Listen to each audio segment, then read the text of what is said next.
Oh, hello! Well, I wasn't expecting you. I actually was, but anyways.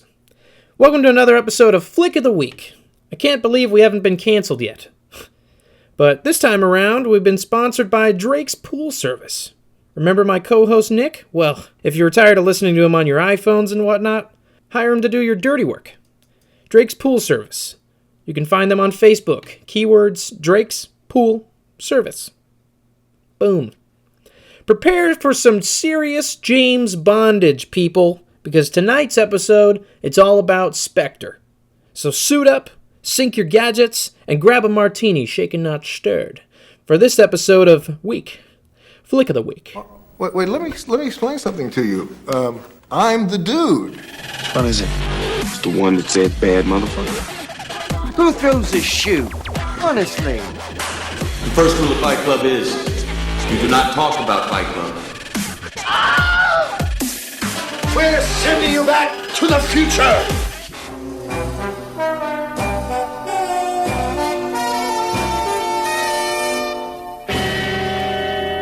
Welcome to Flick of the Week. Flick of the Week. This time, me, Nick. I'm going to kick off the show. Yeah. My co-host, Jordan.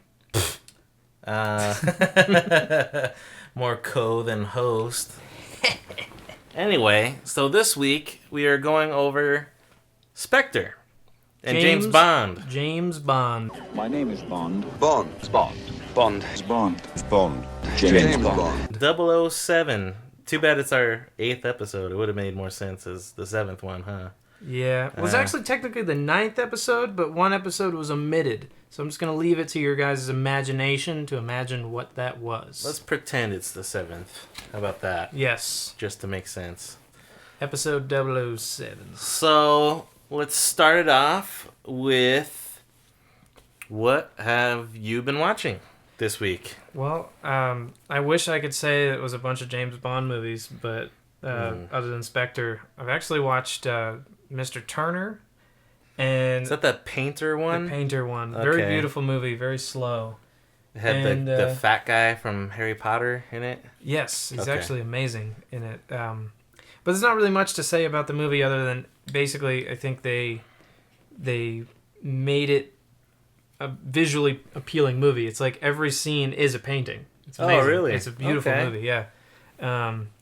Other than that, I can't remember what else I watched this week. I honestly can't. What about you?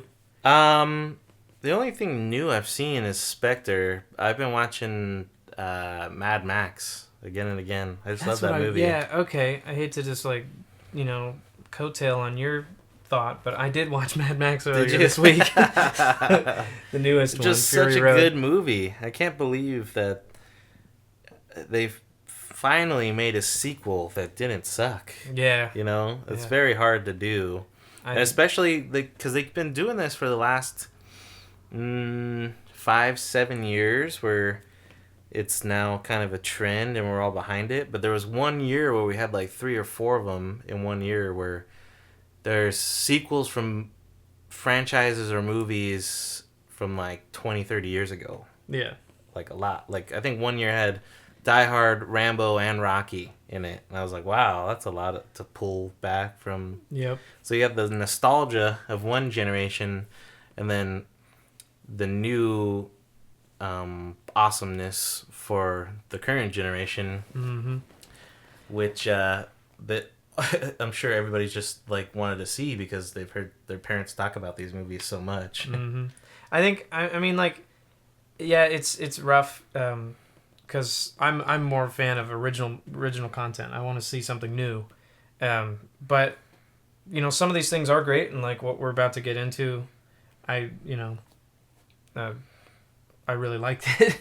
Fair So, enough. but You like Spectre? yeah, I like think- Spectre too. I think that on the note though about remakes and you know franchise it continuance, is a reboot. I think that I see the light at the end of the tunnel. We're reaching the end of this like craze. You know, I think we got like 4 more years of this. You know, at least a little bit to deal with, to you know, just to put up with.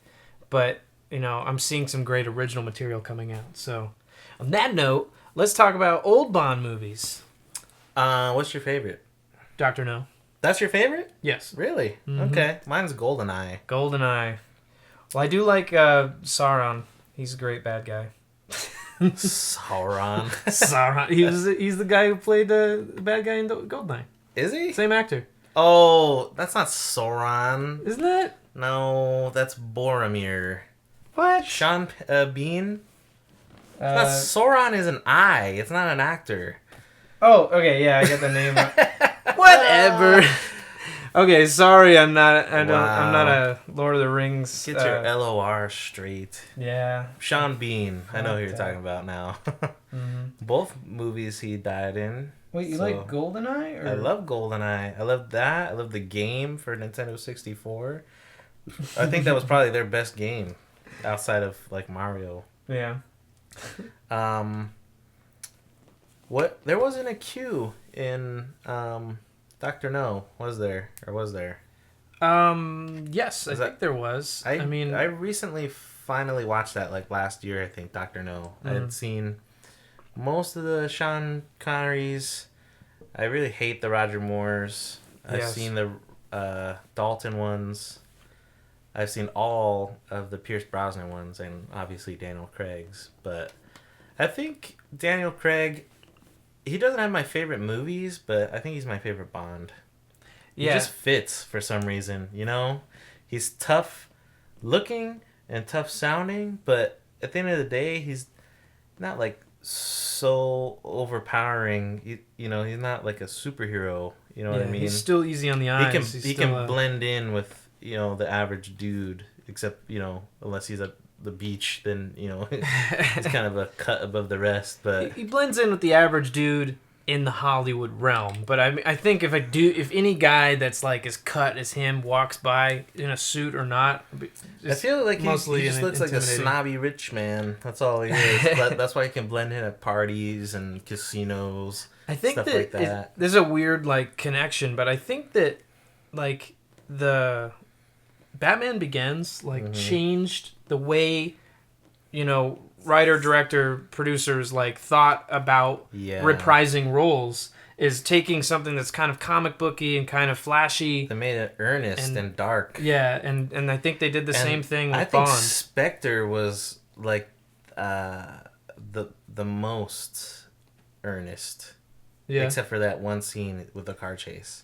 But it was so quiet. Did you notice that? There's so many scenes without any lines or music. It was interesting. Driving, walking, panning, and I didn't mind it. The two most intense fight scenes, I think they waited until like the pinnacle moment of the fight scene to even bring in music. I think it made it more intense. Yeah. Like the fight scene on the train. They did the same thing in the beginning. I don't think there was like much music or anything in the parade until the helicopter and it's like spins around 8 times. Well, what was funny is he's like fighting the guy in the helicopter, and then and it's silent. You just hear the copper, and then like the punches and everything, and it's intense because it's real. And then all of a sudden, when you see the bad guy's hand and he has the Spectre ring, then all of a sudden the music starts. Yeah, and I was like, it was awkward, but at the same time, it made a point. Sometimes it's just as much where it isn't as where it is. And I feel like a lot of the other Bonds just throw music in there just to keep people, you know, interested. And especially, I think the worst one, The World Is Not Enough. Like every single like stuff that's not even that interesting, and it's just like crazy action music behind it. It's just like a train. I'm like, what? Why? That doesn't make any sense. Movies in general, they've kind of abused the use of like theme, like music. It's just kind of becomes white noise. But I think that in Spectre, they like the director really thought about like let's make it matter. So the music matters. It comes in only when you need it. Most of the movie is fueled by dialogue and by action. The music doesn't have to make it. Like what I was thinking is. I was watching Inception the other day. That's another movie I watched this week is Inception. But I was watching it and I got a phone call, put it on mute, and I was watching the fight scene in the hallway when it was like gravity was changing everywhere. Without all that epic music, not really that great. It's just guys just kind of jumping around on the walls. It looks kind of funny. But that like boom, boom music is just way too intense. And, yeah. He's very bois heavy in his movies. Yeah. They just brought in Christopher Nolan was actually going to do Spectre before Sam Mendes got Really? back in there. Wow. Do you know what? That would have been totally different. Probably, yeah. I would like to see that. Just Not that I'm against Sam Mendes, but I feel like there should be a different director every time. And it should be... Like, I don't know why... Like, I'm thinking, like, all these other, like, shitty Bond movies could have been, like, so awesome if, like... Because I've heard Spielberg has wanted to do one, Yeah. and I've heard Tarantino has wanted to do one. And they turned him down. Like, what? Who are you to do that? Come on. I can't believe that. You were telling me that the other day. It's just...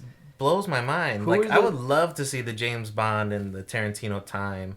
Obviously, it couldn't be as violent or as profanity heavy.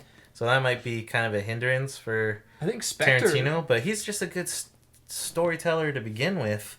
So it could work out. I think Spectre would have been a really cool Tarantino movie because it has so many layers that it could have been done like in his way of like calling back and doing story elements from early in life and stuff like that that help fuel the current situation. This current series is like the only one where you have to watch the other movies. Yes, for it to make yeah, sense. definitely. Which was a big surprise when I mean the other three, I was like, I think you could watch them standalone, liked, but Spectre. Casino Royale. I actually really hated the other two movies, and it's not Daniel Craig's fault. But I'm like, they didn't give him. What did he do in Quantum of Solace before the end? He's on a boat real quick on a jet ski, and then he falls out of a plane into a parachute. And I was like, that's all? That's it? There's no more? Yeah, Quantum of Solace was actually one of those, and I think we've talked about this before. It's just a movie that's just chock full of like BS plot It was devices that shit allow the out. story to continue. Did you know that was only like a year after Casino Royale? Really? Like, there was like no time. They just made a script and shat it out pretty Wow. much. And you At can least- tell. What's the time difference between? I think it was 3 years since the last one, or at least 2. Since Skyfall. Skyfall, yeah, because 2.5, I want to say. yeah, well, 3. 3. So, Okay. but yeah, they definitely took their time with this, or maybe it was a build-up. Maybe they already knew. They were like, because all these pieces tie in to all the movies, so maybe this is the one they've just been pushing. They're like, we know we want to do this, kind of go in this direction with the series. Because all of the, I don't want to say much, but it's all tied. Let's talk Bond girls. Bond girls. This movie we have. I've only seen this main Bond girl in one other movie, and it was the Grand Budapest Hotel. That's where I remember her from. And I don't remember I'm sure I've seen her, but she's never really stuck out or anything. But Monica Bellucci, man, that woman was made to be a Bond girl. Yeah. She is beautiful, Wasn't and she she another- broke the record, man. She is the oldest Bond girl. I can't believe that woman's 50 years old. Yeah. The oldest one. She beat out the girl from Goldfinger. Has she been in other Bond movies? She auditioned for Tomorrow Never Dies, the one where they're on the ship. Yeah. And she didn't get I guess she screen tested with Pierce Brosnan. And didn't get the role. But Terry Hatcher got the role, and you're like, those are two similar feature kind of women. You know, it could have been either way. That's what blows my mind when they talk about like who could have been the role in movies. But Terry sometimes. Hatcher was more popular. Monica Bellucci's only become popular in cinema, like in American cinema, in the last 10 years. Really? Really. Huh. Think about it, like The Matrix, Shoot 'Em Up. Yeah. She's become very action heavy lately, you know. And Terry Hatcher was like a big star back then. Now, if you were to screen test the two of them, it would definitely be Monica Bellucci over Terry Hatcher. Agreed. So I thought that was pretty awesome. I was like, wow. I didn't remember who the last Bond girl was. She got shot in the head in that contest between him and Javier Bardem. Yeah. Pirate guns. That was kind of strange. Here, take a pirate gun, and I'll take a pirate gun, and we'll shoot at her head. There you go. Who was that girl? Let's see. Naomi Harris? No, that's okay. that's Yeah. Moneypenny. Mm-hmm. Who is this Yeah, girl? that's the girl I don't know. That's her though. Berenice Berenice Marlowe. Is Anyway,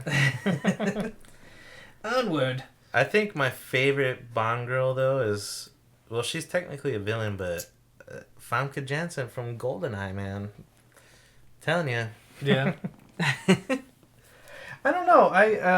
I mean, I'm terrible with names, but no one really like stuck out to me in any of the Bonds. That I can't say that there was one that mattered more. I'd to say me. the one that sticks out to me the most is probably Halle Berry. Like, I feel like she was like so much more in the current limelight at the time, and then she was a Bond girl, and now they kind of take like people that are not so much in the limelight. Not that they're completely out of it, but especially the last one. Who was that lady? I have no fucking clue. Never seen her anything since and before. But I think that might have been the only time I've seen somebody I was like, oh, well, yeah, that she's in like 5 other things this year. X-Men and whatever. Yeah. I wonder which movie has the most Bond girls, like the most girls that James Bond like interacted with. This one, I think there was 3. Was there 3? There was the one in the opening scene, yeah. and then obviously you said Monica Bellucci, and then the main girl, which I can't pronounce her name. Leah The Seydoux. girl from Gone Girl. What's her name? Girl. The fuck? You remember Gone Girl? Yeah. The blonde. Her name escapes me right now. Is she in it too? She was in the one with Halle Berry. Oh, okay. And so that was like 2 like semi-popular women. Can't remember her fucking name. Anyway, I thought this movie it's not my favorite, but I think that it is the best Bond movie.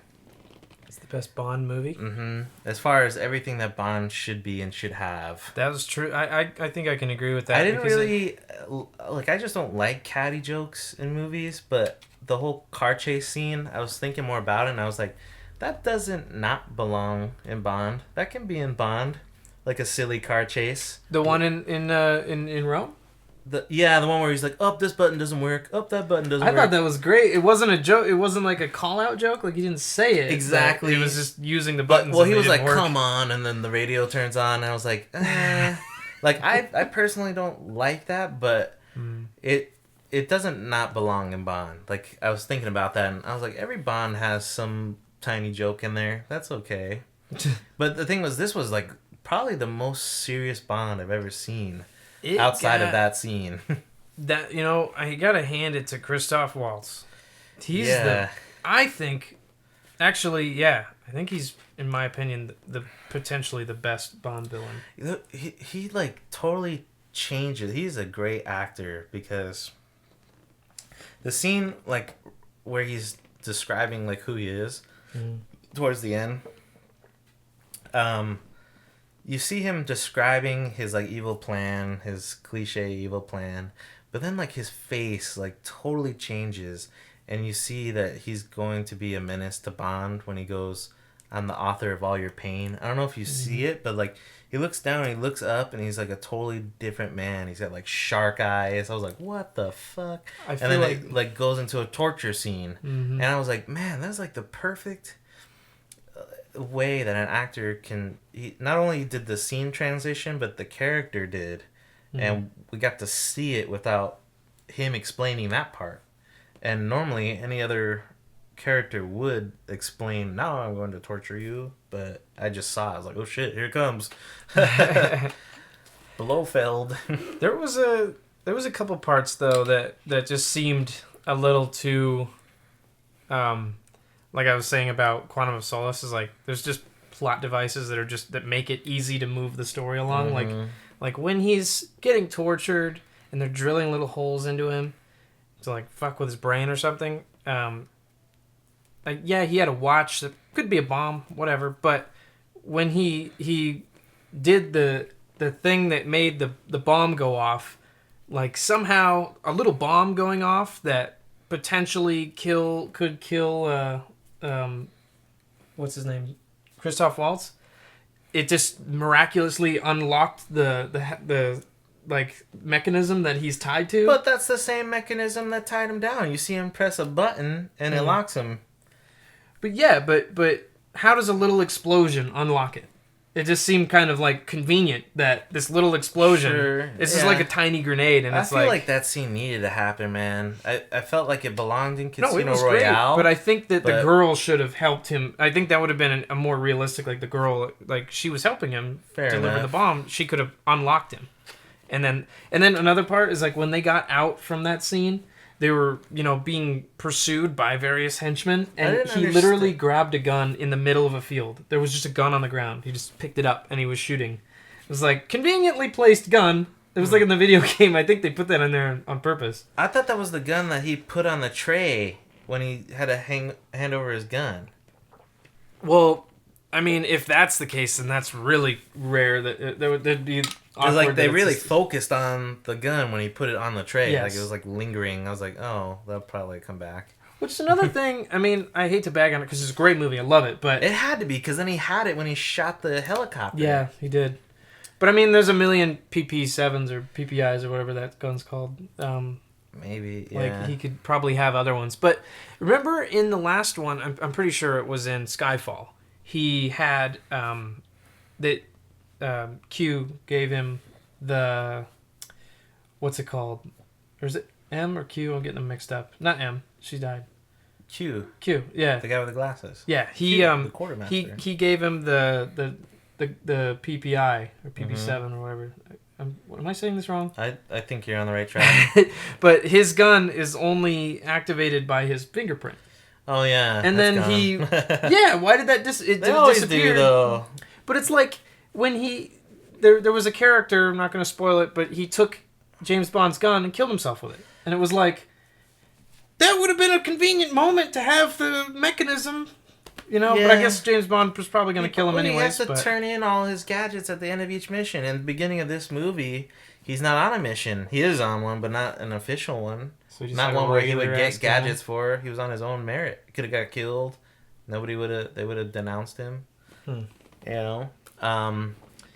Man. It just seemed like too big of a plot point towards the end of Skyfall.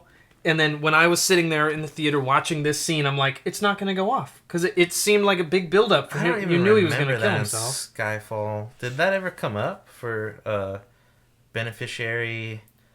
It did, because Javier Bardem took his gun. I think he tried to use his gun. Go off? Yeah. Okay. So I thought that was going to carry over because the scene was built. There was a build-up where he had the other guy had James Bond's gun. He was pointing it at James Bond. I thought maybe he's going to try and shoot him, and it wouldn't go off. And then when he pointed at his own head, I was like, okay, it's not going to go off now. And it went off. So interesting. I feel like that was James Bond's own gun, though. I don't think that. Maybe this movie, nothing was given to him. Nothing was. He stole everything. Yeah. You know what I mean? Nobody was. The only thing that was given to him was the watch, and that came into play. So that doesn't belong with the gun because that didn't happen with the gun in this movie. Now, was there a joke when Q gave him the watch? Did he said the alarm's really loud? He's like, oh, that's what it meant. Yeah, you didn't get that? No, he's like, if you know what I mean, and he goes, I think I do. I thought he meant about the car. He said it for a minute, and then yeah, I thought he meant the car, because he knew he was going to steal the car. He's like, it tells the time. Also, the alarm is really loud. That's funny. Okay, and then he goes, time flies in French. And he throws it. I was like, that's awesome. That movie had everything I wanted to see. It belonged. But the thing is, it gets really shitty if it's in every single one. You know what I mean? But it had the ejector seat. I was like, that's awesome. Wow. It can't be used in another movie for a long time. There was a ton of callbacks to great, Bond stuff. I don't remember anything really happening with the cars. I don't remember them having oil slick and all that in the Sean Connery movies. No. In the Daniel Craig verse. No. Yeah. No, I think that... I think they're just fast or bulletproof. I had seen an interview where he was talking about how much, like, you know, critics were getting on them about Casino Royale not having, like, any gadgets. It didn't have Q. It didn't have any cars, really. Well, yeah, and then they put him in Skyfall, and I was like, oh, okay, finally something. Mm-hmm. That's why I thought that Quantum of Solace needed to be that, because they said it was a reboot. Okay, so if you didn't have it in the first movie, you need to have it in the second. And then the second was just, I want to pretend that didn't even happen, because the only thing that it had was Felix. And then Felix wasn't even in this movie. He just mentions his name. I thought that would have been a cool way to bring down Blofeld if, like, the American CIA came in too, but especially since, like, America's, you know, surveillance is under question, you know. The Quantum of Solace movie reminded me of like a Bourne movie. That's really what it was. It was no bagging on Bourne. I love Bourne movies, but it was like it didn't have the. It wasn't James Bond. It wasn't James Bond. Yeah, it was just a guy named James Bond. I really liked Dave Bautista in this movie. That was cool. For the longest time, I thought that he was going to be Jaws. I was like, are they going to bring Jaws back? Mm-hmm. But I was totally fine that he was like an original. I like how he had like the thumbnail knives. Mm-hmm. That was pretty sick. And I was like, is that going to be his thing? But really, it wasn't. He just adapts to how he wants to kill people. Because he didn't have it when he beats him up on the train. Mm-hmm. And that was the only time in the history of me watching James Bond that I thought James Bond was going to lose the fight. Yeah. Like, I thought, like, could he... I know James Bond probably won't die, but I was like, can he, like, break his arm indefinitely or something right here? Mm-hmm. Can he, like, stab him, like, really bad or... It did seem to take him out? Yeah, I don't think they've ever put such a sense of... ferocity. Yeah, I've never been so concerned for the character. Normally, like, when it's like a henchman that big, it's somebody that's stupid. And that's how James Bond overcomes him.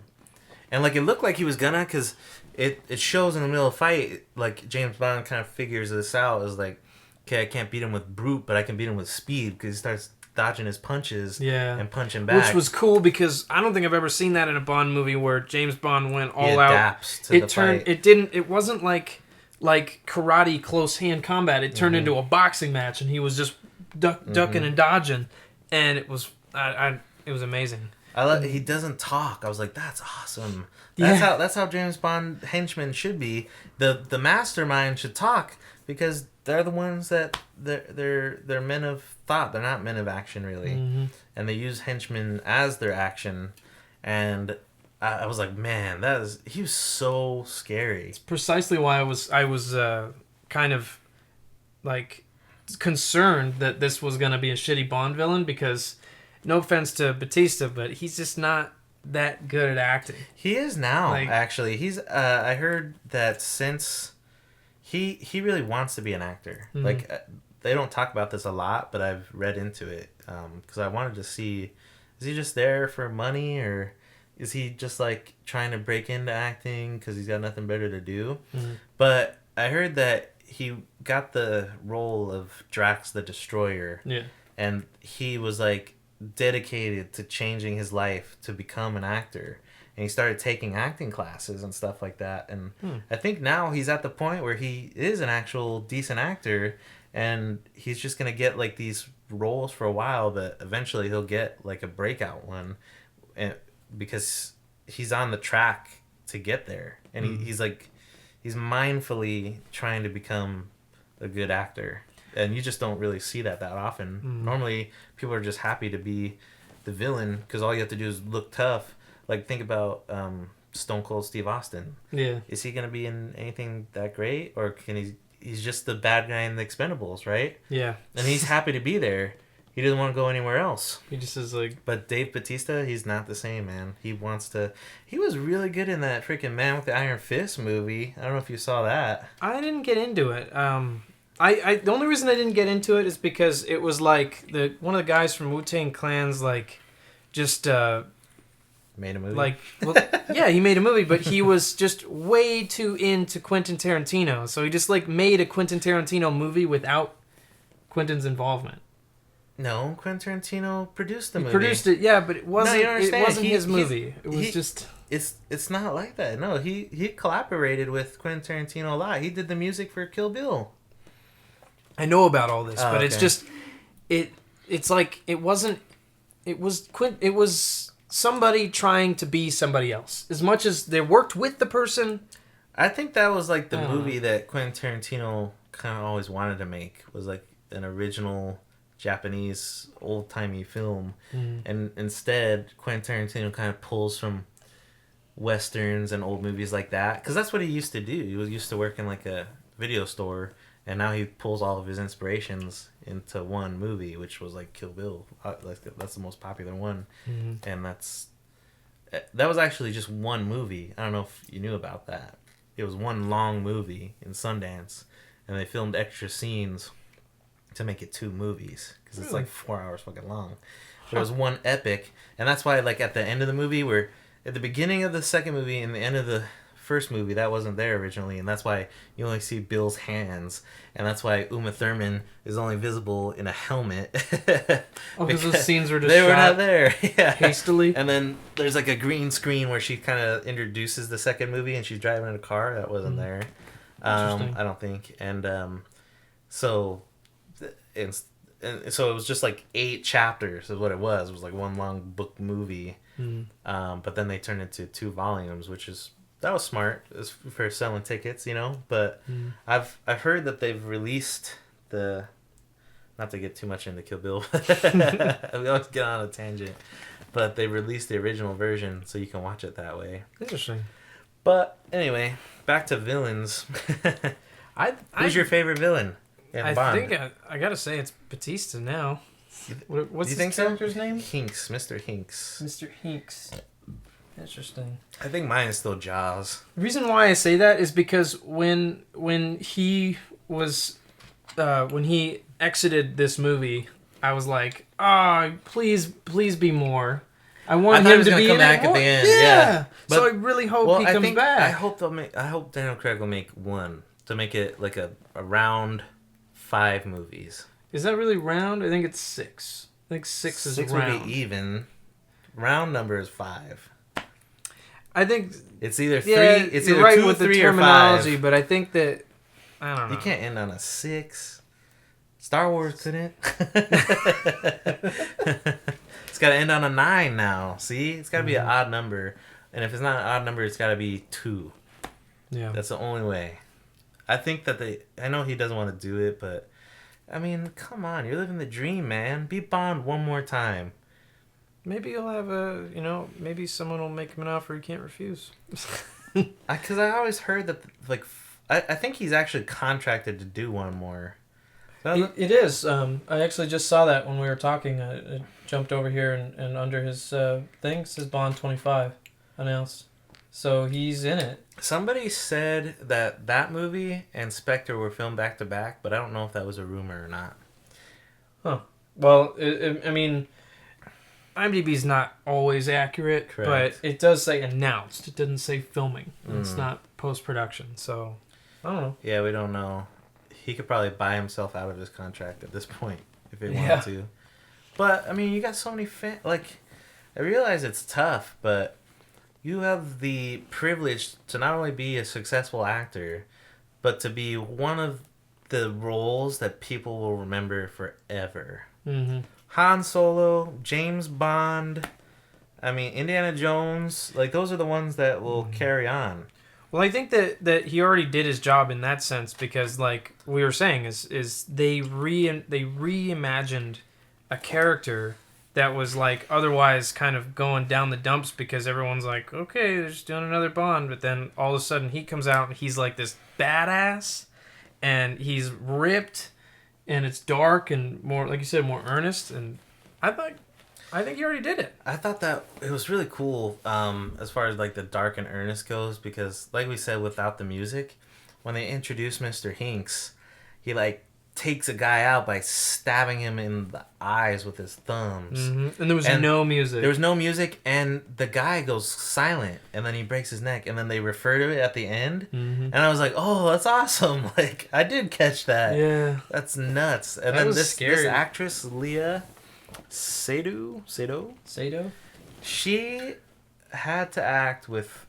She had a tough job, I think, because almost all of her acting was like facial acting, and like she did a pretty good job. Because at one point, you got Christoph Waltz going. How does he sound? He's like, "We had the privilege of witnessing a man lose his eyes." I can't do it too well, but more nasally. but like her face is like, okay, you fucking weirdo. Like, she was like, that was kind of funny that they didn't tie her up for that scene. Yeah, she just was sitting there. That's a little bit sexist. Just assuming that she's not dangerous. Yeah, she's not dangerous. Well, that's why you get a bomb to the face there, Blofeld. Yeah. He didn't kill him. Most of the Bond bad guys, they die at the end. Which makes this great, because he's coming back. But I feel like if it's not Daniel Craig, that it won't be the same guy coming back. What do you think?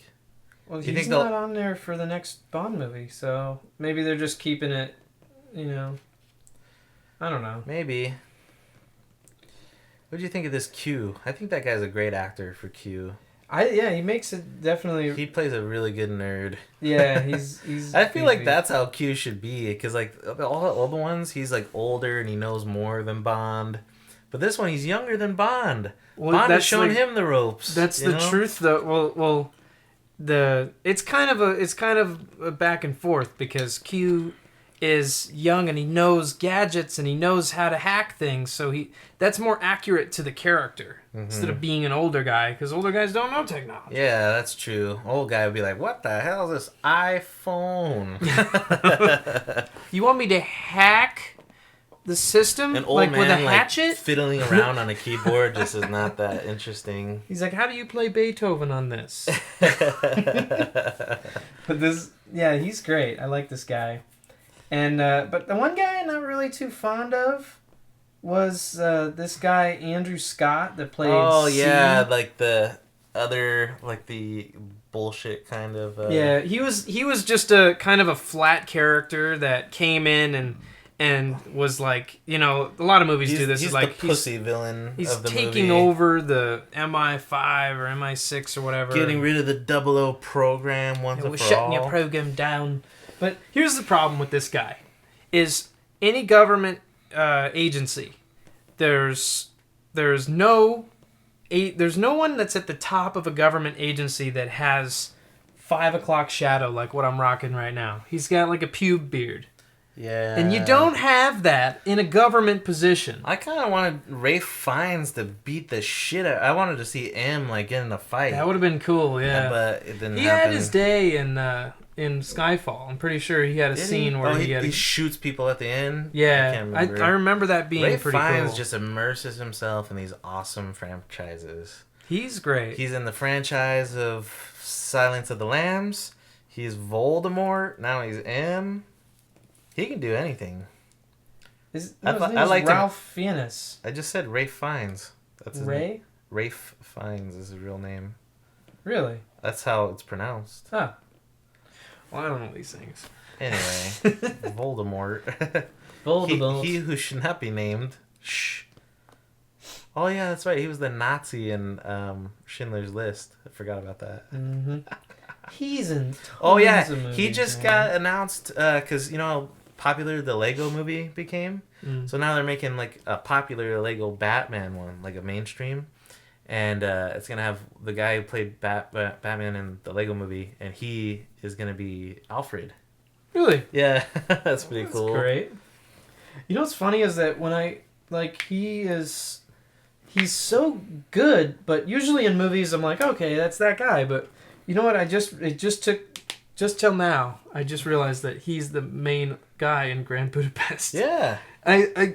He did so well that he invented a person that I had thought was a nobody actor. That's what I'm thinking now. I'm like, what is going on in my head? Did he have a hairpiece or something, or No, he just I looked don't like think so. himself? I'm losing my mind. He had like a Shiner hat on.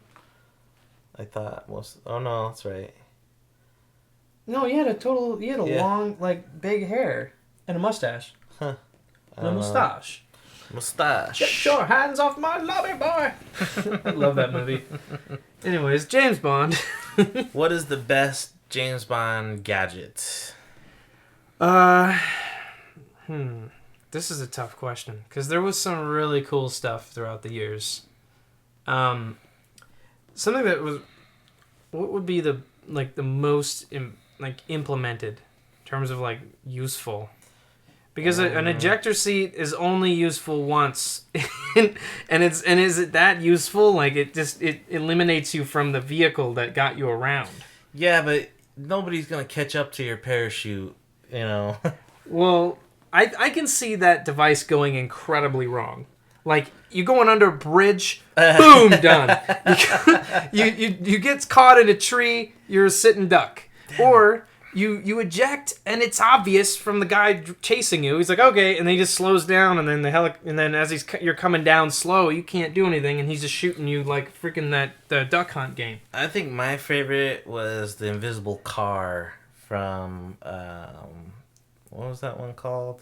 Not Tomorrow Never Dies. Not The World Is Not Enough. What was that one called? Is it the Halle Berry one? Goldeneye? No. No. Skipping ahead.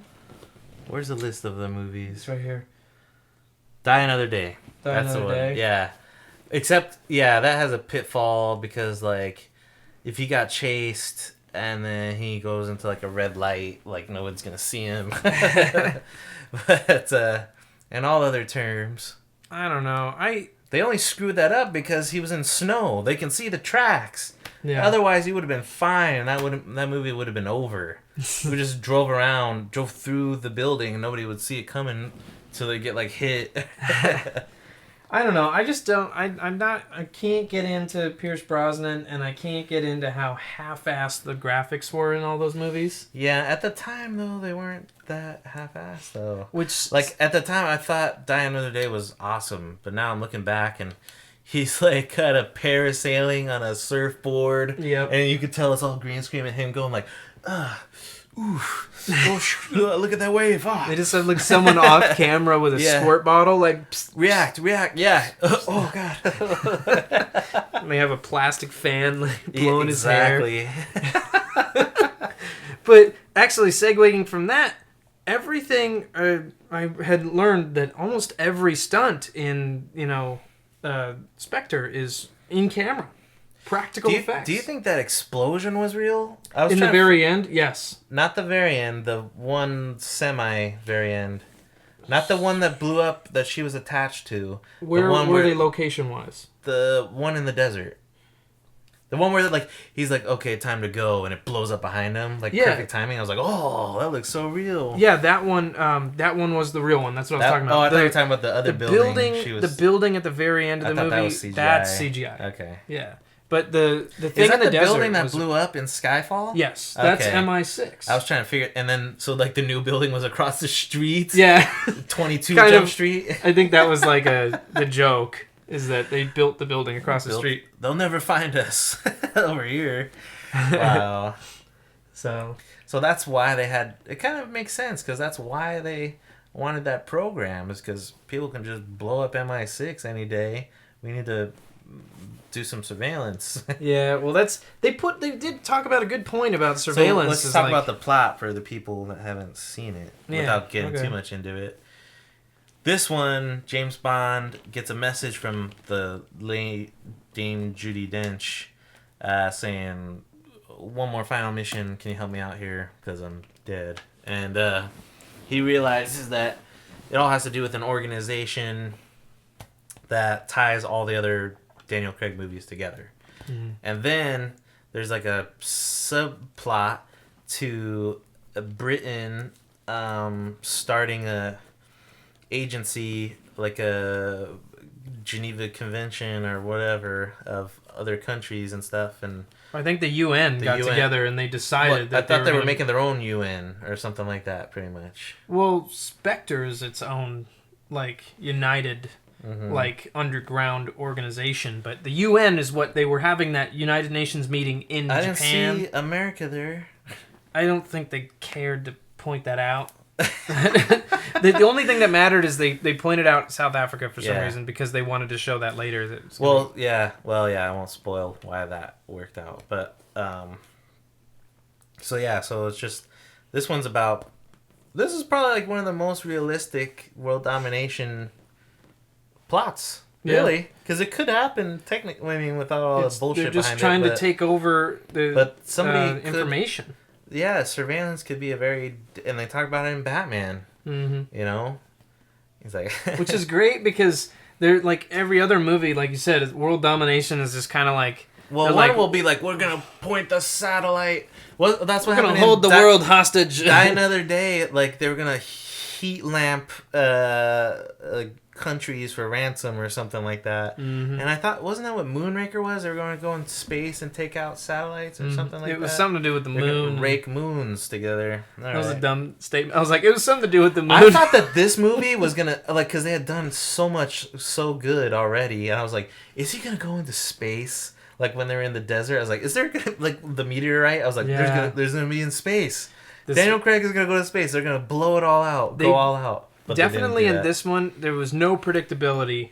Around every turn, you're like, what is happening? And I wish that I didn't hear that. Like, somebody leaked that he was Blofeld, and then Christoph Waltz was like, well, it's already leaked. So he started, like, doing interviews. He's like, yeah, I'm playing a character that already existed, you know, in previous Bonds. Man, that makeup was pretty cool. It wasn't like a tacky scar. It was like, oh, fuck, look at that guy's eye. Yeah. That makes me wonder. That's, like, in real life, like, that was the day after when that wasn't a scar yet. That was a wound. Yeah, it was an open wound. Nasty. It was day infected. After. I wonder if the eye was supposed to be a glass eye, or if it was supposed to be milky. Though. Yeah, it moved. Like a glass eye will move too. If you put a full socket. It'll follow the other eye? Yeah, it'll wiggle around. Like in cadence? As far as I know. In synchronous? I mean, I've seen glass eyes before. I've never seen a glass eye before in real life. No. There's a guy that worked at the Starbucks just down the street. The guy would you like your coffee. No wonder he couldn't spell my name right. He's like, oh, you want cream in that? Hang on. Ew. Oh, God. Just falls in the drink. But that's nasty. Yeah, that makeup was cool. And, man, that was a cool... He had thumbnail knives. And then I was like, well, this could be stupid if he does it again. And he doesn't do it again. I was like, oh, cool. Did you know that opening? In the fight, he doesn't have it. I don't know if you know. I was looking at his thumbs. Yeah. I was like, is he just going to start stabbing him in the nipples or something? Like, what's going to go on here? He was definitely kind of an amalgamation of other Bond villains. Definitely like he was Jaws. He was inspired for sure, but the thing was he was strong and silent. And that's the thing is that makes him unpredictable. You have no idea what he's gonna do. He was a combo of Jaws and what's the guy with the hat? Odd Job. Odd Job. Yeah, he was a combo. I feel like when you say Bond henchman to like the normal moviegoer, normal Bond watcher, enthusiast, that when you talk henchman, like either Jaws or Odd Job comes to mind first. Mm-hmm. And he was like perfectly in tune with that. Odd Job just wasn't that strong. Like, what was he, a robot at the end of the movie or some shit? Like, it was proven that he was not human or something. Come to think of it, the whole Daniel Craig series, was there a major henchman? Is there? Or is this it? Like, there's no secondary... Well, what the Casino Royale had was, like, the ugly mastermind, which was Mads Mikkelsen, whatever the fuck his name is. The second one had the worst Bond villain ever. It was just like your next door fucking neighbor. We're gonna get you, Bond. They say his name and they never show his picture in the movie. It's kind of funny. Yeah, they say his name Green, and then what was his plot was to hold water ransom in countries. He wanted to build a monopoly in like these of water. He was giving away the gas because he was secretly going after the water in the Middle Eastern. And the other guy was just betting on stocks. And that was kind of believable too. I guess, in Casino Royale. The second one I don't know about, but what was the third plot point? Was just him going after MI6. That's all it was. He didn't really have. Oh, he had like some computer program to take down. Skyfall. Uh-huh. Skyfall was like I feel like Skyfall and Spectre were Wasn't kind he of like a 00 agent? He was like a past agent. Wasn't that revealed? Yeah, he took the cyanide, and that's why his face was all fucked up. Javier Bardem was kind of a Bond, like a henchman, but he was the mastermind too. But what I'm saying is that in all three of those, I don't think there was a secondary henchman. Yeah, they didn't have like a guy that stood out. Like there were henchmen, but they were just like break the neck real quick. Which, by the way, in one of the scenes in the first one there kind of was, and it was like that South African general that kept popping up, and like he killed him in the stairwell, and like that was like his third kill, and he was like, that's what I loved about Daniel Craig, because he's like scared, and I was like, oh, it makes sense, he hasn't done this a million times before, like in the other movies we're supposed to assume. You know, and by this one now he's actually kind of having fun with it in the car, and you like if you watch these back to back, you really do see an evolution of a character. And now he's at the point where he's like done a million missions, and you know, it makes that's what I like about like each movie kind of starts in the middle of something, so you kind of know that like okay, there was shit going on. Like James Bond's been busy. It's just we decide to point the looking glass at him for a very small interesting part, but there was other missions. So, but what I liked about there was this whole scene in the mountains, in the like snowy mountains, the Alpines. In the Alpines, when I heard that was like their most versatile location to film, I guess. Versatile or tricky. What am I trying to say? It was like the hardest shoot of the whole movie. Yeah. But I liked how when they were in that like that facility, the building before the chase and the big scene happened, he like there was guards in the facility that were not bad guys. Oh, when he told the guy, he's like, sit. He knew that these guys were just normal guards at this facility. They were not bad guys that meant to do any harm. So he like punched a dude in the face and he fell, and then he hit another guy, like tripped him very gracefully, and then the guy started to get up again. He's like, sit, and then he ran. And then everyone else that he knows that they're like whipping out guns, he kicks their ass, like puts them in critical condition or kills them. You know? Yeah, that plane sequence was pretty awesome. It was. That made up for the Quantum of Solace plane sequence. By the way, all 100% real. Even the crash, like it was. Obviously, it was a prop. But going through barns and all that, that's pretty awesome. They ran a big piece $350 million this movie cost. And that's before marketing. That's what, it was. So it's probably like $650 million to break even? Yep. And that's on everything. So marketing and the movie itself. Yeah, marketing, so normally marketing is like twice as much as what it costs to make the movie. Unless it's an indie, in which case, if you make $10 million, you probably made $8 million. Yeah. So, I mean, they say it's off to a good start, but... Well, I know that they made like 50 in the UK before it ever came out in America, like last week. So that was a pretty good start. I wonder if it's going to do it. You think that they only make like 50 million off these movies, but they'll keep doing it because 50 million is still 50 million? I don't know, man. If what you mean, like if they're gonna make another James Bond movie? Yeah, like if they how fail? much real profit could they make? When you have to make that much money to break even, you're not gonna make they're not gonna make $1 billion, are they?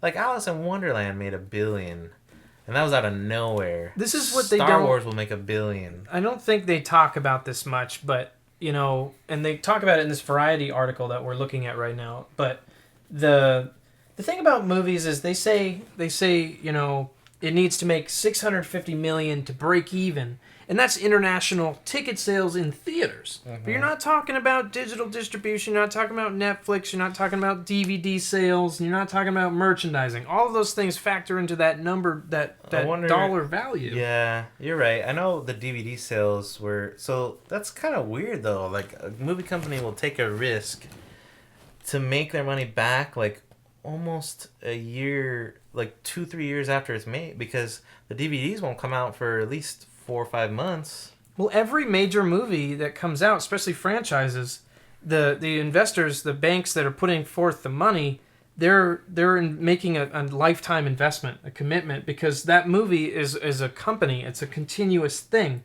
Do you know that there's still an ongoing LLC for Back to the Future? They continue to make money, and they continue to distribute it to all the people involved. So for all, like, they sell the DeLorean toy cars and all yeah, that. And merchandising, DVD sales, and even re-releases in theaters and private releases, all that stuff, it all filters back into the funnel. So the James Bond series is no different. The James Bond series, if anything, I don't know if they talk about this, if you take all of the movies and all of their continuous money being made, like maybe it's the most profitable franchise. Aside, because there's more movies than Star Wars. Star Wars is more popular, kind of debatable. I don't know. Well, But it's kind of like James Bond is like, and Star Wars are like one of the few films that, because they're just so well known, that unless it's god awful, it'll still make a ton of money. Mm-hmm. And like that's what happened. Like everybody will shit on the Phantom Menace, but if that didn't make more money than any other movie that came out, and that's before merchandising and everything. Mm-hmm. So, because we just want to see a lightsaber fight, that's all. And we just want to see James Bond bang a couple chicks and, like, take out a world leader or something like that.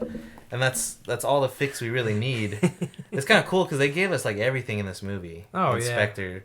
Cool gadgets, the cool henchmen, Blofeld, beautiful women. Mm-hmm. There was many countries. And it was all real effects.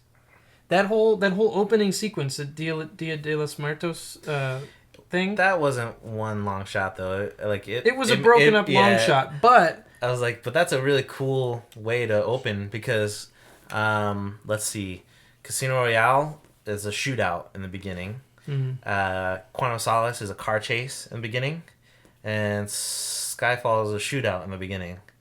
And like it's all within the first 3 seconds, especially Quantum of Solace. Like the first thing you see is a car chasing another car.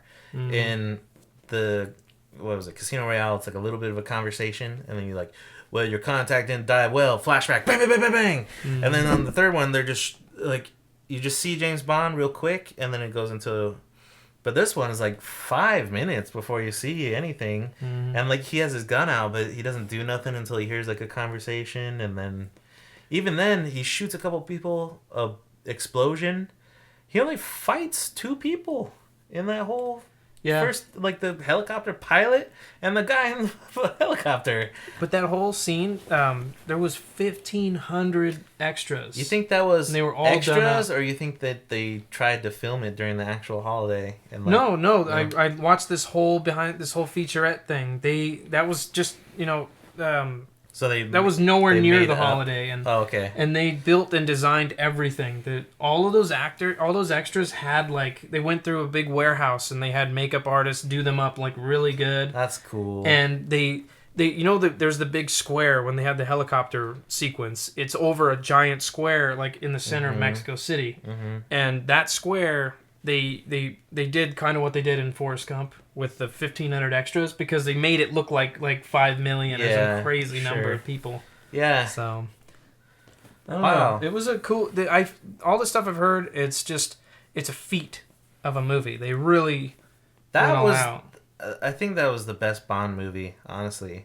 But I don't think it would be that good if it weren't for past Bond movies, though. Is the thing, because that's all the nostalgia and callbacks, and frankly, I think they did Blofeld better in this movie than any other movie. And I think they did the because when Dave Bautista comes at him on the train, that was the most awesome entrance for a bad guy. He just walks on the train and starts punching him. Like, what? There's no telltale sign. James Bond couldn't see this coming. And he was in the middle of the car. They made it. That's what I liked about it on the whole, is that they seem to make the movie like like I said earlier, is surprises around every corner. Like you have this very intimate scene where the Bond girl and James are finally like seeing eye to eye, and then all of a sudden Batista comes in and is just like, "Fuck this dinner!" Like he literally kicks the table. He breaks the table in half. He throws James Bond around. They didn't even get one sip of their martinis. That's right. He didn't get a martini. He ordered a martini like 3 times in that movie. Never He never got it. Yeah.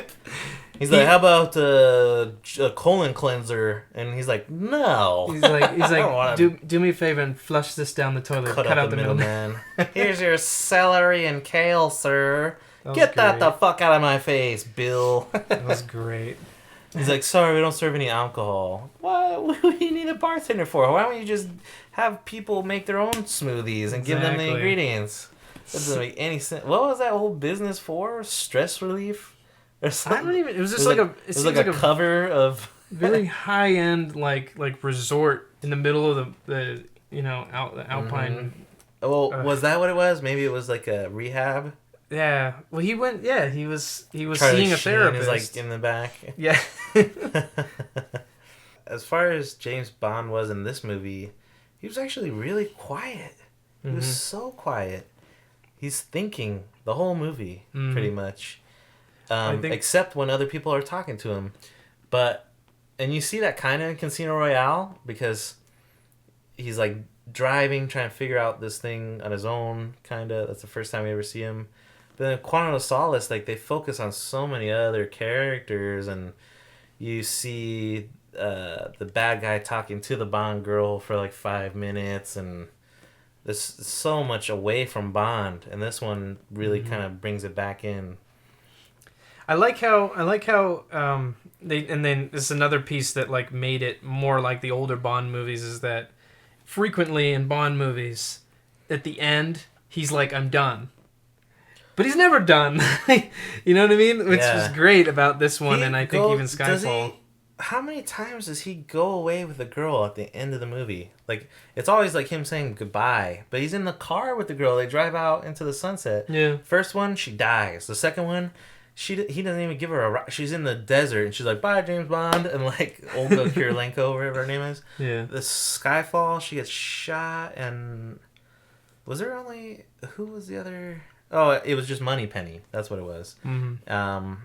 And she's obviously in it, but the only time I can't think of another movie where, I mean, sometimes he'll be like having sex with her at the end of the movie, like in Moonraker. Yeah. Like, we can see his body heat. Oh God, what are they doing? And then I think they're like on a mountain, the one with Halle Berry and him, but he never. It doesn't ever look like a date. Like anything will come of it later. And this one, it did. Like, it looked like this is just the new Bond. Like, he's not afraid to commit, maybe. Mm-hmm. In the first one, he found like his true love, but like Christoph Waltz said in this movie, she's like the daughter of an assassin. She's the only one that could ever understand him. Mm-hmm. And I thought that was a really cool. I was like, yeah, that makes sense. I think it's interesting because they did have the send off scene. They had the goodbye. She was in the car, and that's how they pan out, and that's it. Well, yeah, that was the end. But in the earlier in the movie, and he chooses her. It's like it's MI6. Like, they show M on one side of the bridge and her, and so that's like pretty much like a metaphor, like 00 program or hot blonde. And he's like, let M shoot you in the other eye. Peace. But I think that, like, earlier in the movie, they had a send-off scene where she said, I just gonna go. And then he's like, well, I guess this is goodbye. Well, he's like, you'll never change. And then I think he did. I think maybe he did change. We'll see if there's another movie. That's the only way to answer that question. There's gonna be another movie. There's not with him. Maybe not with him in it, though. This could be the Bond series where he actually just... What are we gonna do here? Nice, are we gonna make a bet? Are we gonna make a bet on the new Bond? Because it says on IMDb that there's a new Bond, so yeah, but I feel like it's happening. They said that too, and that was before they had a script for Spectre. It was called Bond 24. Yeah. So that's how they always do it. They release the title like, well, it could be a totally new Bond, and I feel like this is gonna be like a standalone series. What it is. There's no other Bonds where it's like 4 movies together. Really? they're like not. They're always non-continual. Sometimes a character will pop up again. It's like a Buffy the Vampire Slayer episode. But it's the only one that's like they're chapters of the same story. The other one is just the same character. That's what everyone wants. Well, that's what I'm saying. Like this could be maybe the Daniel Craig one is the one where he gets away with the girl. Like that's how we'll remember it. I don't know. I believe in. It seems like that's what he was searching for. Like this whole series, he was searching for a way out with a woman of his dreams, and he did. And then she died, Mm-hmm. and then like now he found like that hole was kind of filled. I feel like that's how they left the movie. But the next movie could be like she's dead or he's on another thing and we're supposed to forget about her. Mm-hmm. But if there isn't another, maybe she's in it or maybe there's another James Bond, then that's how Daniel Craig's story ends. That's how it ends. Yeah. I just can't imagine like being like a 00. Like in real life. I could. I do all the time. But if you went through all the shit that James Bond went through, like how do you cope? How do you just sit down? They talk about his parents. What they say, his parents died in a mountain climbing accident. Yeah, that sounds kind of like I was like in another movie that would sound so bad. Parents died in the mountain climbing accident. Now I'm a spy. What? So was it supposed to be Blofeld's dad that kicked him off the mountain? Like what? I don't understand what. No, it was very confusing for me.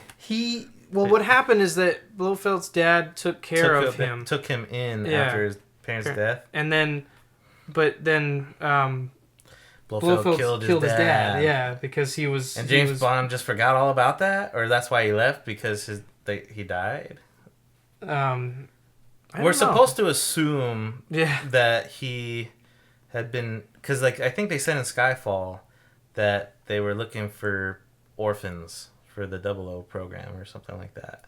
That would make sense. But so am I just supposed to assume that at a very young age they grabbed him? So maybe like right after that incident he started his whole spy career? Makes me wonder, because that's what. Here's the thing: is that at the beginning of Casino Royale he had his second kill, and then they kind of like alluded to this first kill, which was just some dude in a bathroom. But it's like, what happened? The rest of James Bond's life leading up to him being an expert assassin. Well, she was saying, like, she starts, like, Vesper Lind, she starts, like, dissecting him on the train, saying that he was obviously, like, a boarding school kid, and so he lived kind of like a rich life, and probably got picked right out of school to go into the SAS or some shit, and then from there, like, that's how I imagine it would go. So you think there was years and years of training to be... Well, I feel like to be in the FBI, you gotta be like a cop first, you know, and then like maybe a detective, and then you go into the FBI, and then... This just sounds like a really lame spinoff. Like James Bond, the beat cop, as a young man. Well, I mean, think about it. Like, he's had some experience. Like, you wouldn't just go join that. Like, you must be selected to be a 00 or to try out. Interesting. I just wonder where that... Because there's only 7 of them. I mean... Yeah. But, what's his name? M was, or no... Did he say he was 006 in that movie? Yeah, he did. Did he say... I think he said Mallory 006. And I was like, oh. He did. So that's what M stands for. Mallory? Ugh. You don't remember that from Skyfall? They always said Mallory's coming in, and Mallory this, Mallory that. Oh, yeah. I don't remember that. They weren't talking about a woman. I thought they were. I had no idea. So that's why he's M? Yeah. But he was 006? Wow. Why isn't James called J? If everyone else is going by one letter... He calls himself J in Spectre. He leaves a note for Moneypenny. He's like, thanks a lot, J. That's a common thing, though. Especially in like... He always signs everything. In UK, like, that's like a common way of... This guy's a spy. He doesn't sign shit. He's off the grid, and like that's his go-to thing. I don't know. Especially at the office that like you shouldn't be sending shit to. Like, I feel like that must be what he calls himself. I'm gonna pretend that's how it goes. So where are we going with this? What this picture right here. What's your favorite Craig movie? Daniel Craig? Yeah, no, the other Craig. Craig. I think it's the girl with the dragon tattoo. Really? That's a Layer Cake. If you haven't seen that one, watch it. I haven't seen it, no. That is the movie that got them interested for him to become James Bond. Layer Cake, huh? Yeah, he did a couple movies after that, but he was selected to be James Bond like years before Casino Royale came out. Really? And he was dating Elizabeth Hurley at the time. Funny how she got like her big thing from a Bond spoof, Austin Powers. But yeah, like he's kind of like in shape in this movie. Obviously, he has his accent, and like it's not a spy movie, and he doesn't. It shows him with a gun, but he like never holds a gun except for one part in the movie where he's pretending to be a spy. I think like somebody watched that scene and was like, "That guy could be James Bond." Like, look at him. That's what you were saying. Like, oh, this is the movie that inspired them, and then I go to the IMDb page and it's him holding a gun. Yeah, he's okay. he's like a coke dealer. I don't think he shoots one person, and like in England, you can't even have a fucking gun. So Yeah. But yeah, it's like a drug kind of noir movie. It's pretty cool. You know what I heard? Tom Hardy is in that movie. I think like his first. That's where Sienna Miller is from. I'm trying to figure out why Sienna Miller is so popular, because she's like in American Sniper and stuff, I think, and or maybe not. I don't know, but she is in American Sniper, and I was like, why is she so famous, and why does everybody know who she is, and I don't? She of was all in people. Layer Cake. Yeah, I remember her in that movie. Interesting. She was good. Well, I think they made a good choice. Daniel I think Craig so. is. I hope they make another one. So we're not making a bet. There's no official bet here that they're gonna change. Drop Daniel Craig. $500 million. Well, why don't we just make a bet of who the next Bond will be, not the fact that he'll be gone, because that'll happen no matter what. Who do you think could be the next James Bond? Should be. I was thinking about that halfway through this episode. I was kind of daydreaming of that, but I don't know. I don't really see any like known actor being James Bond. I feel like someone. I hope they don't put someone that's known, because right now all the people in the limelight that are like known are just a bunch of pussies, in my opinion. Well, I felt like Tom Hardy could be, but I feel like he's just too mainstream now. He's too mainstream, but he's already also Mad too Max. brute. He's too like. I want to see a broody Brute Bond. I like Brute Bond. I want to see Bond actually beat. Like, I want to see Bond on top of somebody punching them in the face until they are nothing. We have not seen that. He usually punches a guy one time. He's like, psh, knockout, and like here's runs the away. thing that defeats the purpose of like the essence of Bond is he's like an elegant gentleman, but he's also a dangerous weapon. He has to be that. He has to be this crossover. I want to see James Bond like do like a POV like kind of karate scene. I've never seen that. It's always against like two people, but what, like, think of like the Raid. What if he took out like 80 people? Like, wouldn't that be like the most awesome thing ever? I just feel like that eliminates what Bond is. Why? Bond, when you like in one scene, not the whole movie. Like, you can take on a couple of guys, but like you were just saying, what made this Bond series so great is that it got more earnest. It got more realistic. I want to see him like go real dark. I want to see him quit MI6, steal all the shit, say fuck you guys, and then like take out like terrorists, and then like that'll be how the movie ends. And we'll be like, will he come back? Will he not go back to MI6? I don't know. Pretty cool though, because. Well, you said there's like 4 unused titles so far. That's true. Of the series. You know what? That's the thing, is they do have to kind of keep in line with the book. But maybe there is a dark story in there that we've never heard of. Maybe. Because that's where they pull all the ideas. They try to keep something out of a book from Ian Fleming. Yeah. Well, in closing, Daniel Craig, best Bond, in my opinion, so far. I'm not just saying that because he's the newest Bond. I think they really reimagined the character really well. Batista, probably my favorite Bond villain because he's a combination of the two most recognizable Bond villains. This movie, all practical effects. For the most part. For the most part. Friggin' amazing. You got anything else? Bond. James Bond. Hey everybody, I hope you enjoyed this episode of Flick of the Week. If you liked it, be sure to subscribe to us on iTunes, YouTube, and Facebook, as well as Pinterest. And pretty much any provider of podcasts, I guess. I mean, we're everywhere. So be sure to subscribe. Thank you.